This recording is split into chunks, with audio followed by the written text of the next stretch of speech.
in previous class we discussed about X-ray generation of X-rays.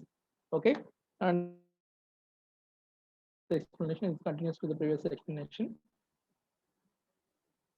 Okay, these plots, these curves shows the relationship between the effect of change in voltage and intensity of X-rays, and effect of change in tube current and intensity of X-rays. You know, if you increase the voltage, okay, high voltage between anode and cathode, the speed of the electrons increases, and the effectiveness of hitting the target is also increases. That causes the intensity of high X-rays. So see this curve represents here, this curve is representing high voltage, and this is related to low voltage. See this, if voltage is high, the intensity is high and wavelength is less. Am I right? And this is the low voltage. See the difference, means we can increase the intensity of X-ray by increasing the voltage between the anode and the cathode. And second curve, come to this curve. Here it shows the relationship between the X-ray is intensity of X-rays and the tube current. Tube current means the current which is used to heating the cathode filament. You know that, okay, where the electrons, loosely held electrons are removed and moved towards anode. So if you increase the tube current, what will happen? At a high current, the intensity of X-rays is high, because if you increase the tube current, means you are heating the filament. Your means you are heat up the filament with high temperature. The temperature of filament rises, automatically the emission of electrons increases, and the electrons which are hitting anode are increases in size. That will cause the increase of intensity of the X-rays. So the intensity of X-ray is depending on two factors. Those are change in the voltage between anode and cathode, and the change in tube current, means the current which is giving to the heating of the coil. Okay, these two factors mainly influence the X-rays. Next, come to the gamma rays. Next part is gamma rays. Okay, you know, gamma rays also are also belongs to electromagnetic radiation. You know that. Now we see how gamma rays are generated, how the generation of gamma rays happen. Okay, you know, any matter is a combination of atoms. You know that. First, you know what are the different elements comprised by an atom? Any atom consists of three things, three elements. One is electrons, protons, and neutrons. Okay. Okay, X-rays are generated because of electrons. You know that already. I explained in previous class. So the generation of X-rays are mainly due to the movement of the electrons, means energy of the electrons. But come to the in case of gamma rays, okay, the generation of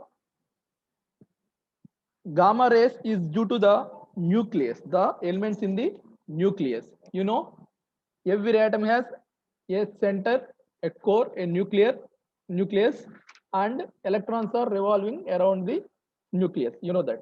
Okay, the central nucleus consists of two elements. What are those? Protons and neutrons. Okay, you know, electrons are negatively charged, protons are positively charged, and neutrons are, okay, there is no charge for neutrons. Already you studied in previous year. So no need of special explanation here. Okay, these protons and neutrons are the reason for generation of gamma rays. Gamma rays are generated due to the energy levels of protons and neutrons. Okay, you know, electrons, the traveling of electrons causes the change in energy, okay, okay, because of that energy, this X-rays are generated. Similarly, the transmission of energies of the nucleus elements like protons and neutrons causes the generation of the gamma rays. Okay, suppose the nuclear energy is changing from higher state to lower state. Suppose ET represents the nucleus at a higher level and E2 is the at lower level. Here the difference means the nuclear energy is moving from higher energy ET to E, okay, E2 is equal to H into V. Here H is the constant, V is the frequency of emitted radiation. Means the transmission of energy from higher level to lower level emits is the reason for the emitting of the gamma rays. Gamma rays may be emitted due to the transmission of nuclear energy from higher level to lower level. This equation represents the emission of gamma rays. Okay, here the major difference between the X-rays and gamma rays. What is the major difference? Here gamma rays also similar to X-rays, except they are emitted by the nucleus of the atom. X-rays are emitted due to the electrons revolving around the atom, but gamma rays are emitted by the nucleus of the atoms because of protons and neutrons. Okay, at the same time, gamma rays consists of smaller wavelengths, shorter wavelengths when compared with the X-rays. The wavelength of the gamma rays is shorter. At the same time, the frequency is more when compared with the X-rays. That is the major difference between X-ray and gamma rays. Now, for better understanding the emission of gamma rays, you have to, if you know the what is radioactivity, automatically you can easily understand how gamma rays are generated. So now we see what is radioactivity. You know, radioactivity is due to the nucleus of the atom. The nucleus consists of two elements already I told, what is protons and neutrons. Suppose here Z represents the number of protons and A represents the number of neutrons. If there is a imbalance, if there is any imbalance between these protons and neutrons, means there is a change in the mass between the neutrons and protons, that is A minus Z. Here A is the neutron's mass, Z is the, if there is any change in between these, the mass of the neutrons and protons, this is called mass defect or mass decay. Mass defect or mass decay means, mass defect means this is the mass difference between the neutrons and the protons in the nucleus. This mass defect is the main reason for the radioactivity. This mass defect is the main reason for the radioactivity. How it affects, I will explain. Suppose if delta M is the mass difference between the protons and neutrons. Okay, the equivalent energy to this mass difference is given by this formula, that is E is equal to mc square. C is the velocity of light. You know that this equation, E is equal to mc square. Okay, this is the equivalent energy to the difference between the masses of the neutrons and protons. Okay, this energy is try to keeping that nucleus in stable condition.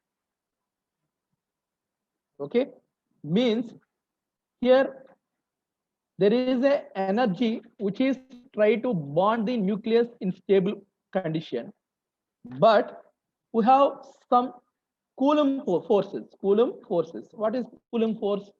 The force between the two unstable elements, it is called Coulomb force. Here two unstable elements are, what are the elements? Unstable element, protons and neutrons.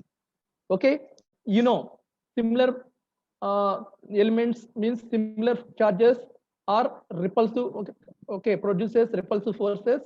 Okay, different element charges are have attractive forces. But here we have repulsive Coulomb forces. These repulsive cooling forces always try to disintegrate the nucleus, always try to split the nucleus. Okay, Coulomb forces are the forces which are trying to break the nucleus or split the nucleus, is always trying to split the nucleus. But opposite to the Coulomb forces, we have some binding forces.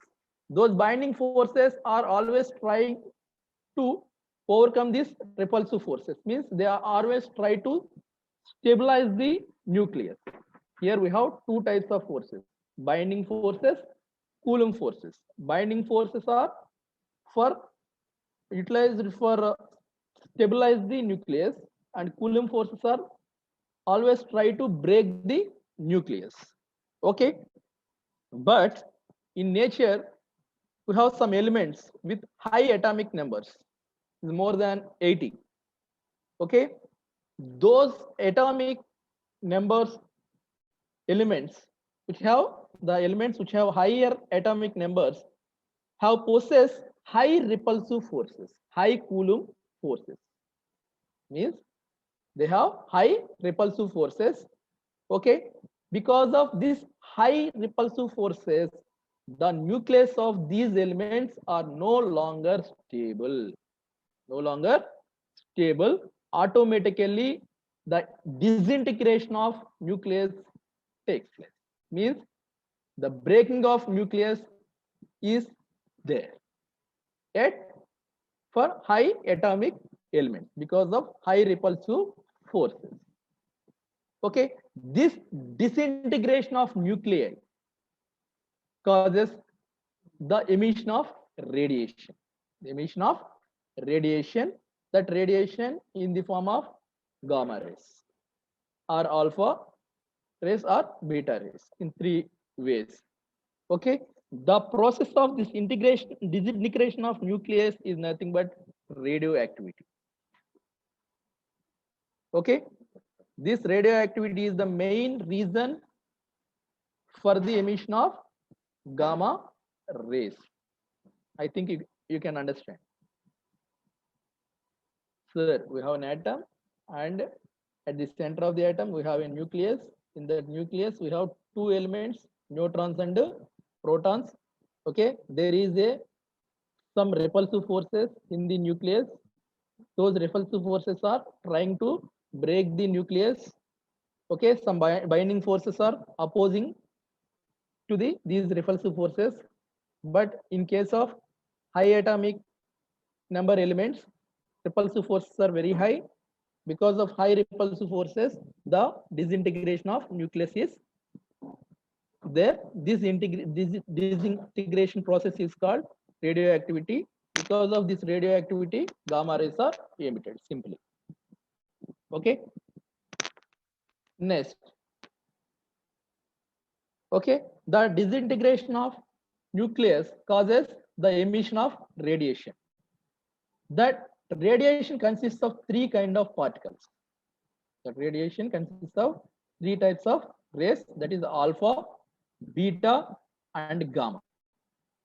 Three rays are emitted due to the disintegration of nucleus. Those are alpha, beta and gamma rays. Okay, alpha comes to the coming to the alpha particles. These are positively charged particles and they possess mass that is nearly 4 times that of hydrogen atom. Okay, they produce fluorescence and they also ionize the gases.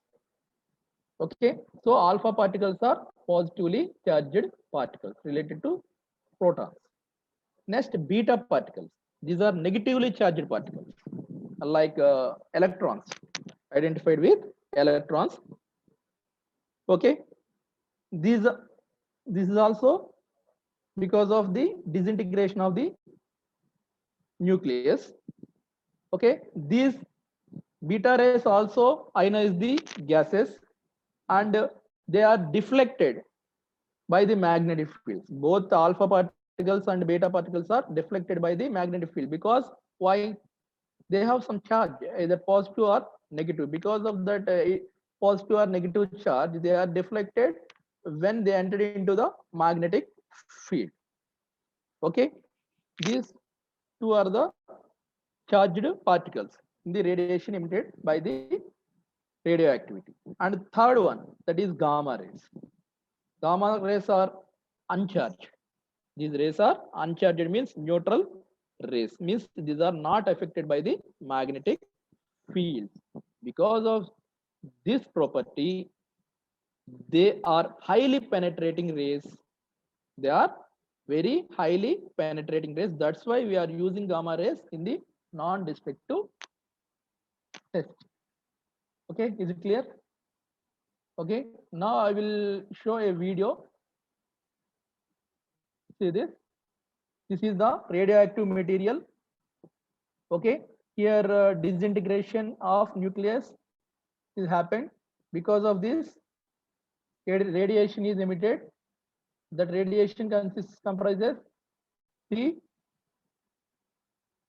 rays. One is alpha, beta, and gamma. This is the nuclear reaction takes place. Nuclear reaction means the disintegration of nucleus, means the nucleus is try to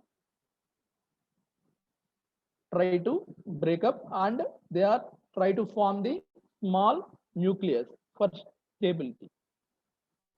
Means large nuclear is split into small nucleus for stable, for getting stability. That is nothing but nuclear reactions, that is radioactivity.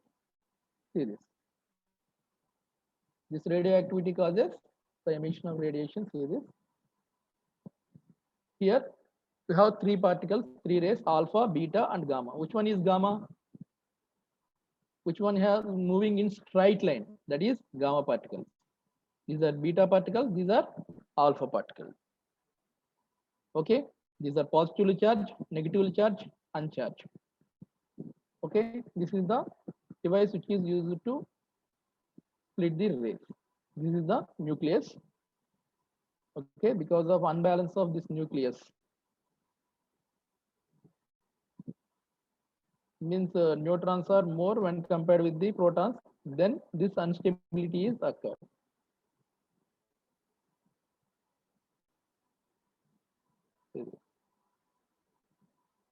Here three rays are penetrating into the material.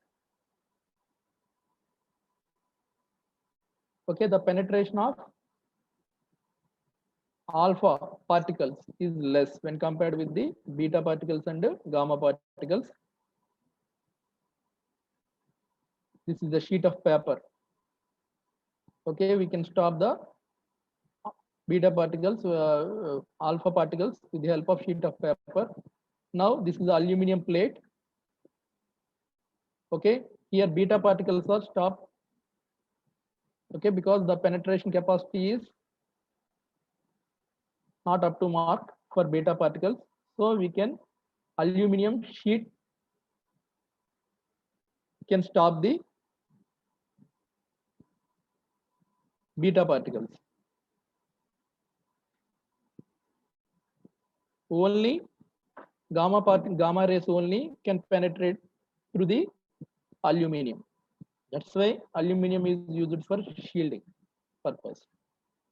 This is gamma particles. Okay, it shows the penetration capacity of the gamma particles. Is it clear? One more time I'm showing. Here the nuclear reaction means the splitting, breaking of nucleus causes radiation. That radiation consists of three rays, alpha, beta, gamma, and gamma rays have high penetration capability. That's it. Is it clear?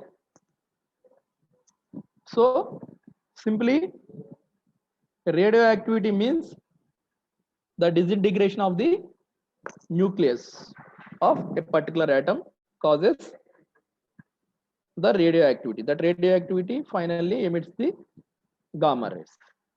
The radioactivity is the main reason for the emitting of gamma rays. Now come to the radioactive materials. Already I told high atomic number elements are have the radioactive capacity, radioactive nature. So now we see the materials which possess those radioactivity. So now here we have a small classification. Means radioactive elements are divided into two categories. One is naturally occurring, second one is artificially produced. Okay, naturally occurring means we can extract those elements from the nature.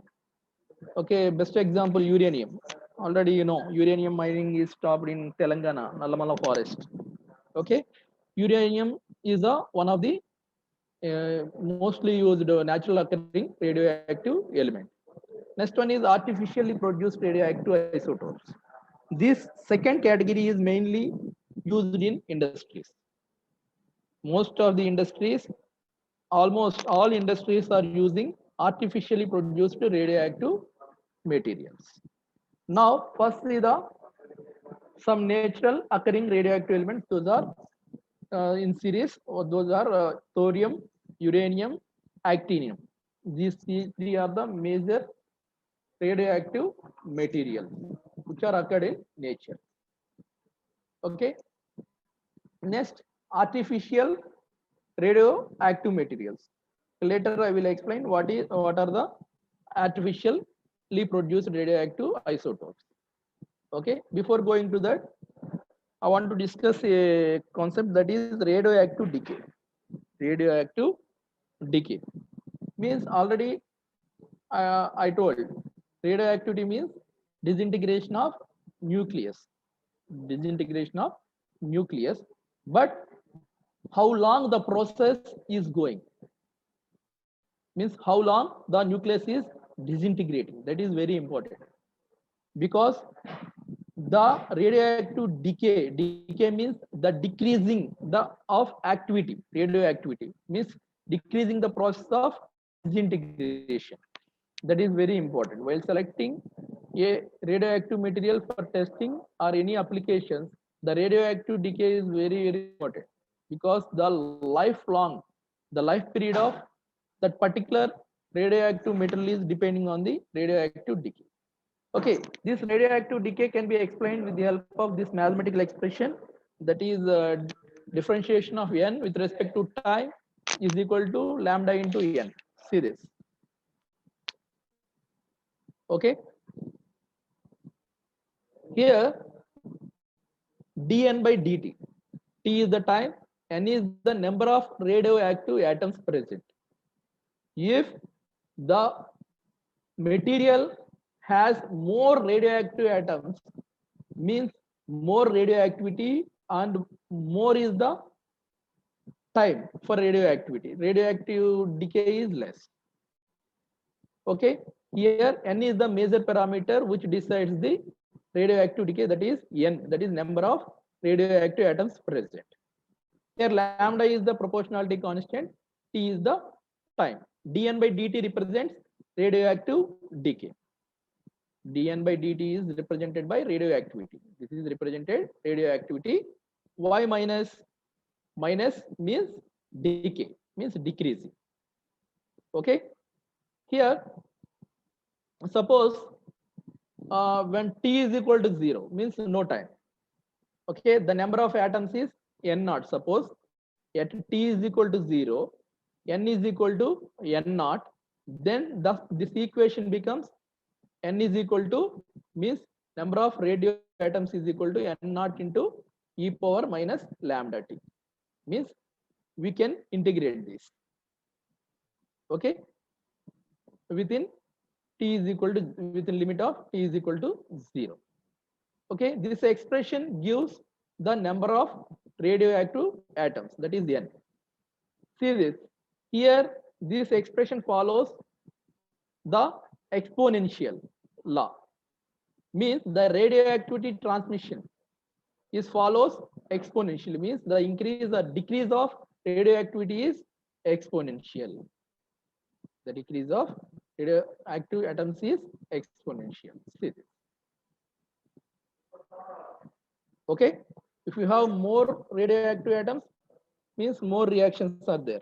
Less radioactive atoms, less reactions are there. Means the radioactive atoms are continuously decreasing. The decreasing of these radioactive atoms is nothing but radioactive decay. Here, suppose n tends to infinity, means the radioactive atoms present in the material are infinity. What will happen? Means the radioactivity is continuous. There is no stop, means unstoppable. Am I right? Okay. This, so for this reason, we have to consider for our measurement purpose half-life. Okay, half-life means suppose n is equal to infinity, half of the that life we are taking the for consideration for our specification in industry. Okay, means half-life is nothing but suppose 100 radioactive items are there. Okay, half-life means suppose 50 are decayed, means how much time it takes to reduce the radioactive items from 150, that is half-life. Okay, see this from above expression n is equal to half, because we are taking half cycle, that's why n is equal to n by 2. Here you can cancel n on both sides. Now simply it, then you can get time is equal to, means lifetime is equal to 0.693 by lambda. 0.693 by lambda, this is constant. Here 1 by lambda is called mean life of the radioactive atom. Mean life of the radioactive item. If you know the mean life, you can calculate the half-life of the radioactive material. Because while selecting the isotope, means radioactive materials for NDT, you have to know the life period of that material, because we have to utilize if the material have longer life period, we can utilize it for longer time. Okay, that is economical. So this half life is used to select the radioactive material for NDT. Because if you know the half cycle for different elements, we are choosing the best one and the economical one. Okay. Oh, next one is units of radiation. Now we see the what are the units of radiation. You know, I think you know the person, Madam Curie. Madam Curie, have you heard that name? Definitely, in previous classes, in previous years of study, you heard that name, Madam Curie. Is the scientist who have done investigations on radioactivity.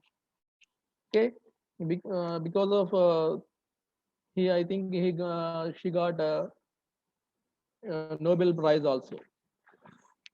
Okay, based on her name, the unit of radiation is Curie.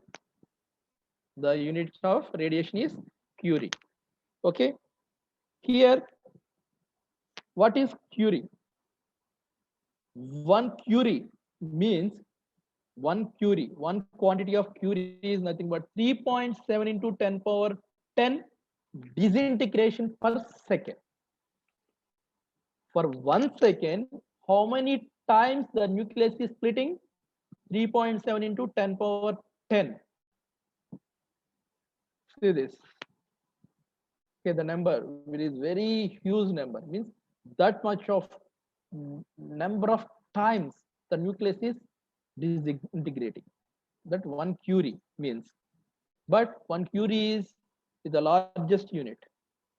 So we have to take the millicuries and microcuries instead of one Curie, because one Curie means 3.7 into 10 power 10 disintegration. So this is very high number. So for our convenient, we are using millicurie and microcurie.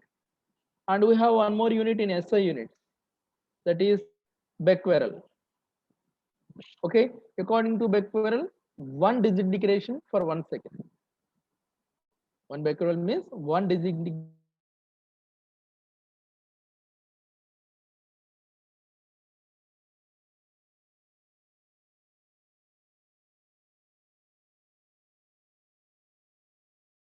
These are the main units used for measuring the radiation.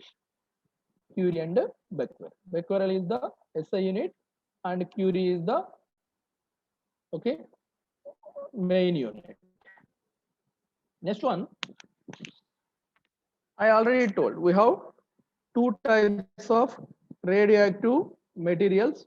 One is naturally occurred, second one is artificial isotopes. Radioactive materials, artificial radioactive materials. These are called isotopes. Okay, iso means one.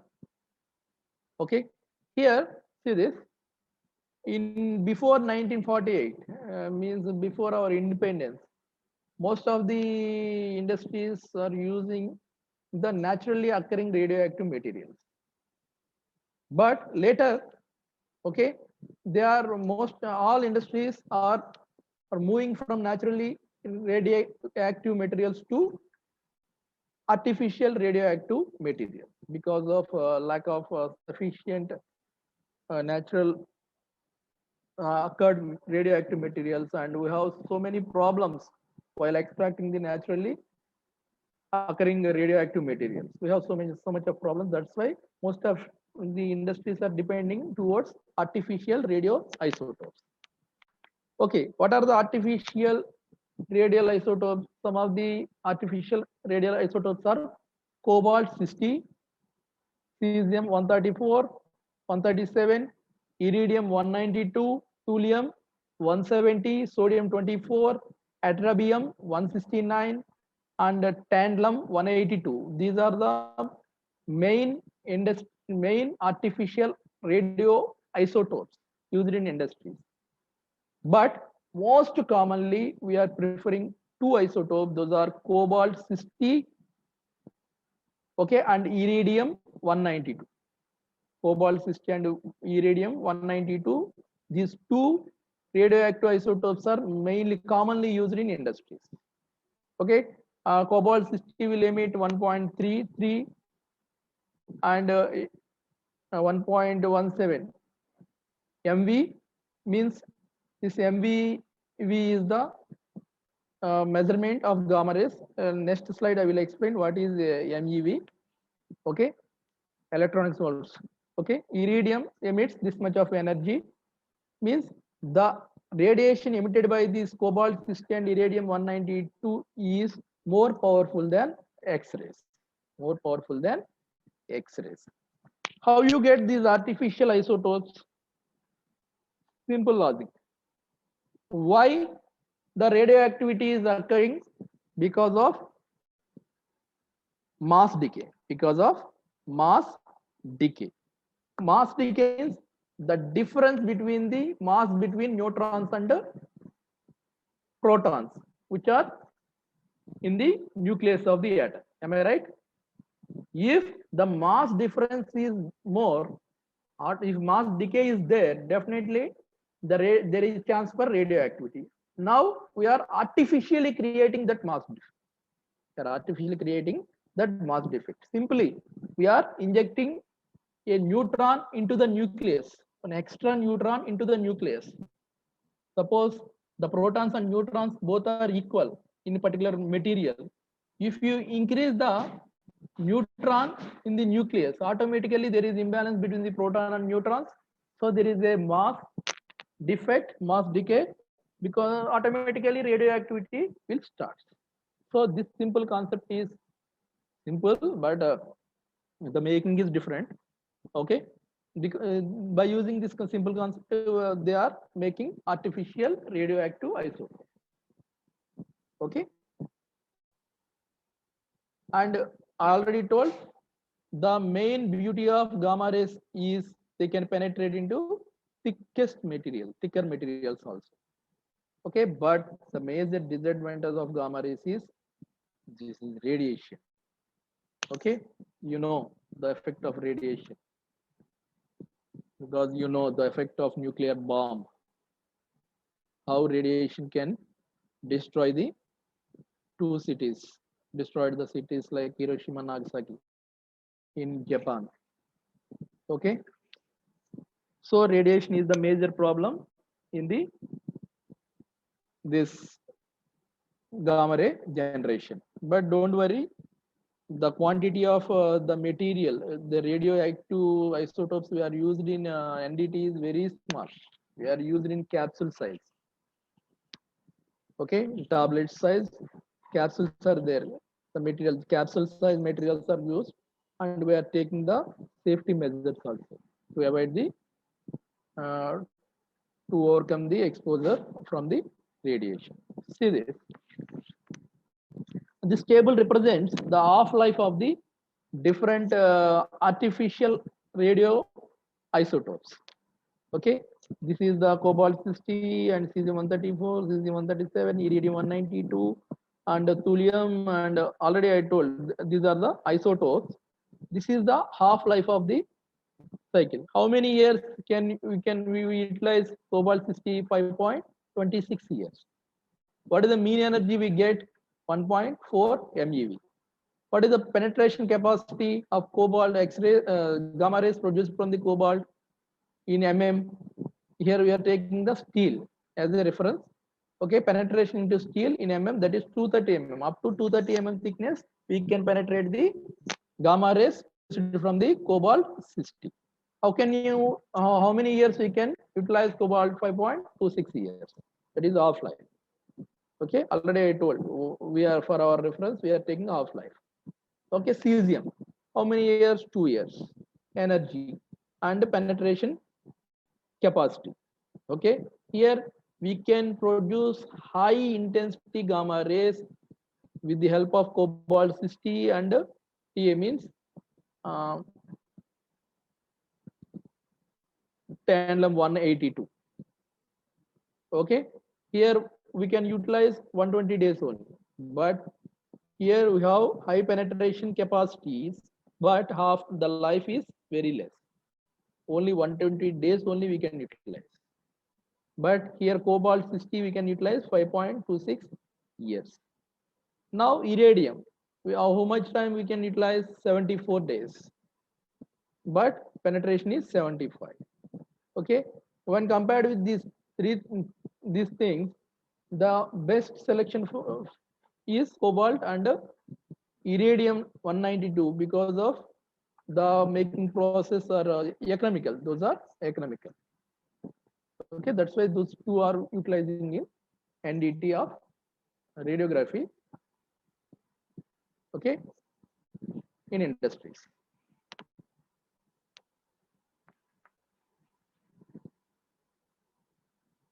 It's 10:55. Okay, if you have any doubts, please raise your doubts and unmute yourself.